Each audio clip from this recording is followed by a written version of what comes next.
ఈ మధ్య కాలంలోనే హమీద్ దర్వాయి గురించి తెలిసింది. అది చాలా లేట్‌గా తెలిసిందనైతే నేను ఫీల్ అయ్యాను. వారు అతి చిన్న వయసులో మనకు దూరమయ్యారు.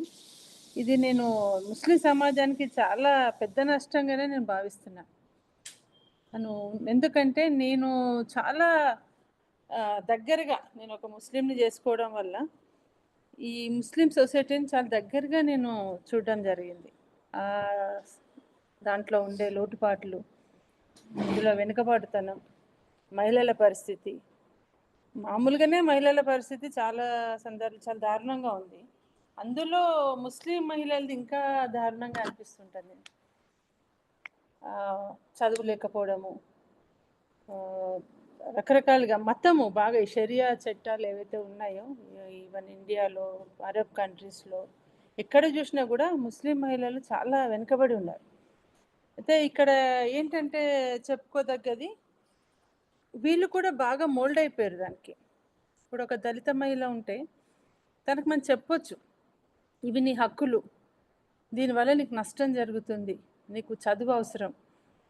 చెప్పొచ్చు. కానీ ఇప్పుడు ముస్లిం మహిళ మైండ్ సెట్ ఎలా అయిపోయింది అంటే, మనం చెప్పినా వినే పరిస్థితుల్లో లేదు. ఇదే మాకు కరెక్టు అనే స్టేజ్‌కొచ్చేసిర్రు. చాలా అంటే చాలా అతి తక్కువ మంది దీనికి వ్యతిరేకంగా 0.1% ఏమన్నా ఇది అవసరమని ఆలోచించే వాళ్ళు ఉన్నారేమో గానీ, మొత్తం ముస్లిం మహిళలు ఏంటంటే కంట్రోలింగ్ ఇవి రాసిన ఈ చట్టాలైతే మగవాళ్ళు.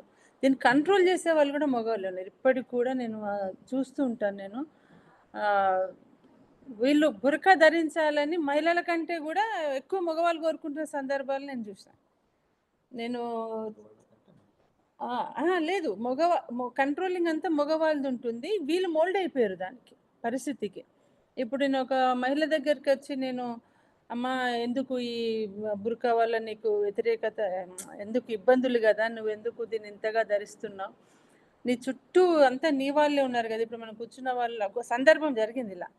ఇప్పుడొక పెళ్ళికి మేము ప్రయాణం జేస్తున్నాము. ఆ బస్సంతా వాళ్ళ బంధువులదే. ఇదంతా నీ వాళ్ళే గదా! నీకిక్కడ బురకా ఎందుకు? ఈ వేడిలో ఎండ మే నెల అది.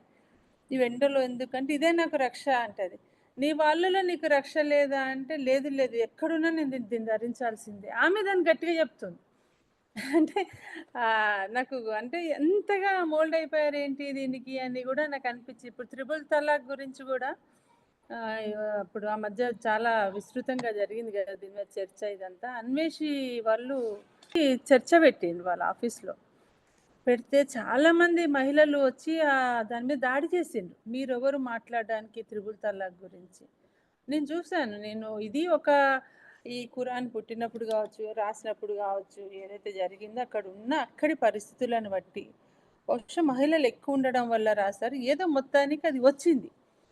అయితే అది ఎలా అయిపోయిందంటే, ఇప్పుడు అవకాశవాదం అయిపోయింది మగవాళ్ళకి. పరిస్థితులు ఎలా ఉన్నా, ఏమున్నా నేను నలుగురిని జేసుకోవచ్చు అనేదే జరుగుతుంది. నలుగురిని చాలా ఈజీగా జేసుకోగలుగుతున్నారు. అండ్ తలాక్ గూడా చాలా ఈజీగా ఇయ్యగలుగుతున్నారు. దీన్ని గుర్తించే పరిస్థితులు గూడా నేను మహిళల్లో చూడట్లేదు. నేను చాలా చూస్తే చాలా సింపుల్ అయిపోతుంది. హౌ దుసరే కు కర్ లియే. అండ్ మాట్లాడే పరిస్థితులు లేవు. ఒకరు చనిపోతే నేనెళ్ళాను. నేను లోపల ఉన్నాను. బయట అతని శవం చాలా చిన్న ఏజ్‌లో చనిపోయాడు. మహిళలంతా బయటకొచ్చిండ్రనమాట. అక్కడున్న ఒకతను అరుస్తున్నాడు. క్యా హై ఆప్ లోగ్ ఐసా ఆగే పూరా ఘైర్ మరద్ హై పర్దా గోషా కుచ్ నహీ ఇలా అరుస్తున్నాడనమాట. అంటే మొత్తం మీరు బయటకొచ్చేసిండ్రు. మేమంతా మగవాళ్ళున్నారు. మీకు పరదా లాంటివి ఏమి లేవు. లేదా అని అన్నాడు. అంటే మనం నిజానికి ఏమనుకుంటామంటే వాళ్ళెవరు బురఖాలేసుకోకుండా ఆడ నిలబడ్డారేమో అనుకుంటారు. నేను చెప్పింది వింటే. కానీ అక్కడున్న మహిళలంతా ఈ ముక్కు వరకు గూడా కప్పుకొని బురఖాలేసుకొని ఉన్నవాళ్ళే. అయినా సరే మీరు రాగూడదు అని అక్కడ ఒకతను హెచ్చరిస్తున్నాడు వాళ్ళని. అసలు చాలా ఆశ్చర్యం అనిపించింది. ఇంకా ఎంత కవర్ జేసుకోవాలి వీళ్ళు. ఇలాంటి పరిస్థితులున్నాయి. పోనీ ఇది ఇంకా కొన్ని విషయాలు ఏం చెప్పుకోవాలంటే, నేను కొన్ని కుటుంబాలు చూసాను చాలా దగ్గరగా. వాళ్ళ అమ్మమ్మలు గాని, వాళ్ళ అమ్మలు గాని బురకాలేసుకోలేదు. డిస్ట్రిక్ట్‌లో ఉన్నవాళ్ళు. ఓల్డ్ సిటీ వాళ్ళ పరిస్థితి వేరే ఉంటది. జిల్లాలలో ఉన్న ముస్లింల పరిస్థితి వేరే ఉంటది. వాళ్ళ అమ్మమ్మ వేసుకోలేదు, వాళ్ళ నాన్నమ్మ వేసుకోలేదు, వాళ్ళ అమ్మలు వేసుకోలేదు. కానీ ఆళ్ళ పిల్లలందరూ బురకాలేస్తున్నారిప్పుడు. పరిస్థితులు డిగ్రేడ్ అయిపోతున్నాయి. రోజు రోజుకి దిగజారుతున్న పరిస్థితులు. ఈ మనకి మతాలు, ఓట్లు ఇయన్నీ మమేకం అయిపోయి పరిస్థితిని రోజు రోజుకు దిగజారుతున్నాయి. ముఖ్యంగా ముస్లింల పరిస్థితి నేను చాలా దిగజారడమే చూస్తున్నాను. వాళ్ళలో నేను ఏ రకంగాను ఎదుగుదల చూడట్లేదు. అందులో ముఖ్యంగా మహిళల పరిస్థితి అరబ్ కంట్రీస్‌లో చూసుకుంటే మహిళలకు ఓటు హక్కు లేదు. ఒకతను ఆదిస్తుంటాడు. అన్నీ ప్రాక్టికల్‌గా జరిగినయి చెప్తున్నా నేను. అతను అంటాడొచ్చి, "ఏం అవసరము మగవాడు డిసైడ్ చేస్తే సరిపోతది గానీ ఆడోళ్ళకి ఎందుకు ఓటు హక్కు?" ఆయన సౌదీలో ఒక 25 ఏళ్ళు ఉండొచ్చిండనమాట. అక్కడ ఏంటి పరిస్థితులని చర్చిస్తున్నప్పుడు ఈయన ఈ విషయం చెప్పాడు. ఓటు హక్కు లేదు. ఏం అవసరం? మగవాళ్ళిస్తే సరిపోద్ది ఆడవాళ్ళకి ఏం అవసరం? అక్కడ అతనుండే చోట ఎవరైనా మహిళ బయటికెళ్ళాలి అంటే ఆమె పక్కన కొడుకు గాని, భర్త గాని, తండ్రి గాని ఉండాలి. అలా లేని పక్షంలో ఆమె ఒక్కతి వెళ్ళింది అనుకోండి ఆ బస్సు ఎక్కడానికి, వెంటనే అక్కడున్న వాళ్ళంతా అడిగేస్తారంట. "आप अकेले कैसे आए? మీరు ఒంటరిగా ఎట్లా వచ్చిర్రు ఒక్కరు? మీ పక్కన ఎవరు లేరు మగవాళ్ళు." అలా అంటే అలా ప్రశ్నించే సమాజం ఎక్కడి నుంచొచ్చింది? ఇయన్నీ షరియత్ చట్టాల నుంచే వచ్చినాయి. దీన్ని వ్యతిరేకించాలి అంటే మామూలు విషయం కాదు. హమీద్ దల్వాయి గారు ఆ రోజుల్లో అంతమంది మహిళలతోని ఈ కామన్ సివిల్ కోడ్ కోసం, దీనికోసం ర్యాలీ చేసిరంటే అది మామూలు ధైర్యం అని అయితే నేను అనుకోవట్లేదు. ఎందుకంటే అతి దగ్గరగా ఈ సమాజాన్ని ఈ ముస్లిం కమ్యూనిటీని నేను చూశాను గనుక నేను మామూలుగా అనుకోవట్లేదు. ఆయన తన శవాన్ని కాల్చమని రాశారు అంటే అది మామూలు విషయం గాదు. నన్ను అడుగుతూ ఉంటారు, "నువ్వు ఒక ముస్లింని చేసుకున్నావు, నువ్వు బొట్టు పెట్టుకుంటావు. రేపు నువ్వు పోతే నేనెక్కడ తీసుకుపోవాలని?" ఒక ఆవిడ నన్ను మొహం పట్టుకొని అడిగింది. అంటే ఎందుకామె అడిగింది అంటే ఆమె తప్పు పట్టడం లేదు. ఎదుటి వాళ్ళు గనక తప్పు చేస్తున్నారని చెప్పి వాళ్ళని నువ్వు హెచ్చరించకపోతే నిన్ను నేను ప్రశ్నిస్తాను దేవుడు అంటాడంట వాళ్ళందరిని నన్ను ఇలాంటి వాళ్ళు వెంటబడి అడుగుతూ ఉంటారనమాట. ఏంది మీరిట్లా? ఏంది మీరిట్లా? ఇలాంటి కఠినమైన ఆలోచనలు, పరిస్థితులు ఉన్న చోట దల్వాయి గారు అలాంటి ర్యాలీ తీయడము, అలాంటి తన బాడీనే కాల్చేయమని చెప్పడం అనేది ఇది మామూలు విషయంగా నేను ఇది భావించటం లేదు. ముస్లిం సమాజంలో నాలెడ్జ్ తక్కువ ఉంటుంది. ఏది సామాజిక అంశాల మీద. మతం పట్ల చాలా నాలెడ్జ్ ఉంటుంది. ఒక 6, 7 ఏడేళ్ల పిల్లోడిని నిల్చోబెట్టి ఖురాన్ అంతా చెప్పమంటే చెప్తాడు కానీ, ఆయన ఒక దేశానికి సేవలు చేసిన ముస్లింల పేర్లు ఈరోజు ఆడపిల్లలు చదువుకుంటున్నారు అంటే షేక్ ఫాతిమా లాంటి వాళ్ళ త్యాగాలు కానీ షేక్ ఫాతిమా ఎవరికీ తెలియదు. ఇదంతా వాళ్ళ తప్పు కాదు. ఇది ఈ నాలెడ్జ్‌ని వాళ్ళకి అందకుండా చేస్తున్న రిలీజియన్ తప్పుగానే నేను భావిస్తాను. ఎందుకంటే మొత్తం కంట్రోలింగ్ ఈవెన్ ఉన్న పొలిటికల్ లీడర్స్ కూడా ముస్లింల పరిస్థితి మారాలి అని వాళ్ళు అనుకోవట్లేదు. వాళ్ళు మారితే వీళ్ళని ప్రశ్నిస్తారు కనుక వాళ్ళు మారాలని వీళ్ళు అనుకోవట్లేదు. ఇది ఎక్కడెక్కడికి పోతుందంటే ఇంతకుముందు చెప్పాను కదా, బ్యాక్వర్డ్‌నెస్ ఎక్కువైపోయింది. ఈవెన్ ఒకప్పుడు ముస్లిం అంటే మా పెళ్ళై 32 ఇయర్స్. అంటే నేను 25, 26 ఆ టైంలో చూసాను ఇయర్స్ బ్యాక్. వెడ్డింగ్ కార్డుల మీద పేర్లుండేవి. అమ్మాయి పేరు, అబ్బాయి పేరు, అమ్మాయి సో అండ్ సో డాటర్, అబ్బాయి సో అండ్ సో సన్ ఇలాంటి వివరాలతోనుండేవి. ఒక 10 సంవత్సరాలుగా అమ్మాయి పేరు ఎళ్ళిపోయింది కార్డులో నుంచి. ఎలా ఉంటది, సలీం గారి పెళ్ళి పలానా వాళ్ళ అమ్మాయితోని ఉంటుంది. అమ్మాయి పేరు ఉండట్లేదు. మేము అడిగాము ఎందుకు ఇలా అంటే ఎవరి దగ్గర సమాధానం లేదు. మేము ఒక రిలేటివ్ వస్తున్నామన్నారు మా ఇంటికి పెళ్లి కార్డు ఇవ్వడానికి. మేము అమ్మాయి పెళ్లి కార్డులో అమ్మాయి పేరు ఉంటే మా ఇంటికి తీసుకురండి, లేకపోతే మీరు ఆ కార్డు తీసుకురావద్దని స్ట్రిక్ట్‌గా చెప్పినాము. అంటే ఎందుకు చేస్తున్నారో కూడా అర్థం కావట్లేదు. అవసరం లేదు, ఇదేం అవసరం, అదేం అవసరంలో పూర్తిగా అమ్మాయి పేరు అనేదే కార్డులోంచి వెళ్ళిపోవడం అనేది ఇది బహుశా ప్రపంచంలో ఎక్కడ జరగట్లేదేమో, ఒక ముస్లిం కమ్యూనిటీలో జరుగుతుందేమో అని నాకైతే అనిపించింది. అంటే అలాంటి సైంటిఫిక్ థింకింగ్ ఇవన్నీ అయితే ఎక్కడో ఆలోచనలకు అందనివి. అది ఎవరైనా మాట్లాడితే కాఫీర్ అని అంటారు. అంటే ఒక కాఫీర్ అంటే ఏమంటారు, ఒక నమ్మకం లేని అవిశ్వాసి అవిశ్వాసి కనుక మేము చెప్పకపోతే మాకు కూడా ఈ శిక్ష పడుతుంది అని. అండ్ ఇప్పుడు ఒకసారి మలక్పేట్ కాలేజీలో ఉమెన్స్ కాలేజ్, అందులో అత్యధికంగా ముస్లిం గర్ల్స్ చదువుతారు మలక్పేట్ కాలేజీలో. అక్కడ ఉండి ఆ ప్రిన్సిపాల్ అంతా అమ్మాయిలే కదా, మీరు కాలేజ్ లోపలికి వచ్చినాక మీరు బుర్కా తీసేయండి అని ఆ ప్రిన్సిపాల్ చెప్తే పెద్ద ఎత్తున గొడవలైంది. దాదాపు 10 సంవత్సరాల క్రితం విషయం. అంటే ఇలాంటి పరిస్థితి ఉందన్నమాట. అయితే గవర్నమెంట్ ప్రయత్నించే తీరు కూడా చాలా తప్పు. వాళ్ళకి ఏదో మేము చేస్తున్నామని అనుకుంటున్నారు కానీ అది ఒక పొలిటికల్ ఎజెండాలో పోతుంది. హిజాబ్ గురించి కానీ, త్రిబుల్ తలాక్ గురించి కానీ, వీటి గురించి కానీ ఇది వచ్చినప్పుడల్లా వీళ్ళందరూ దీన్ని ఎగనిస్ట్గా వాళ్ళు కొట్లాడుతున్నారు, మాకు ఇవి కావాలి అని చెప్పి. కానీ ప్రభుత్వం ఏంటంటే సడన్‌గా తెస్తుంది ఈ మార్పుల్ని. అది సరియైన పద్ధతి కాదు. ముందు వాళ్ళలో అవగాహన కల్పించాలి. వాళ్ళు అలా ఉన్నారు అంటే దానికి వాళ్ళు బాధ్యులు కాదు. తరతరాలుగా రుద్దబడుతున్నది. అది మీ మీద రుద్దపడుతుంది. దీనిలో మీరు ఈ స్వేచ్ఛను కోల్పోతున్నారు. ఈవెన్ బుర్కా ధరించడం వల్ల ముస్లింలు అత్యధికంగా మహిళలు బాధపడుతున్నారు విటమిన్ డి లోపంతో. ఎందుకంటే ఎప్పుడు కవర్ చేసుకొని ఉండడం వల్ల వాళ్ళకి ఆ విటమిన్ డి అందక ఆ లోపాలతోని బాధపడుతున్నారు. ఇయన్నీ మీకు ఇట్లాంటి నష్టాల్ని తెస్తుంది. త్రిబుల్ తలాక్ వల్ల నీ భర్త నీకు చెప్పకుండా కూడా ఇంటికి ఆమెను తీసుకొనొస్తే కూడా నీకు అర్థం కాదనే విషయాన్ని అవగాహన కల్పించలేకపోతున్నారు. అవగాహన కల్పించకుండా ఈ పొలిటికల్ ఎజెండాల ఇది పెట్టుకొని వెంటనే మీది త్రిబుల్ తలాక్ తీసేస్తాం, హిజాబ్ తీసేస్తాం.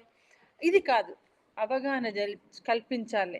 చాలా పెద్ద ఎత్తున దీని మీద అవగాహన కల్పించినాక వీటిని తొలగించాలా, మీకు కావాలా వద్దా అనేది వాళ్ళ ఒపీనియన్‌కి వదిలేయగలగాలి.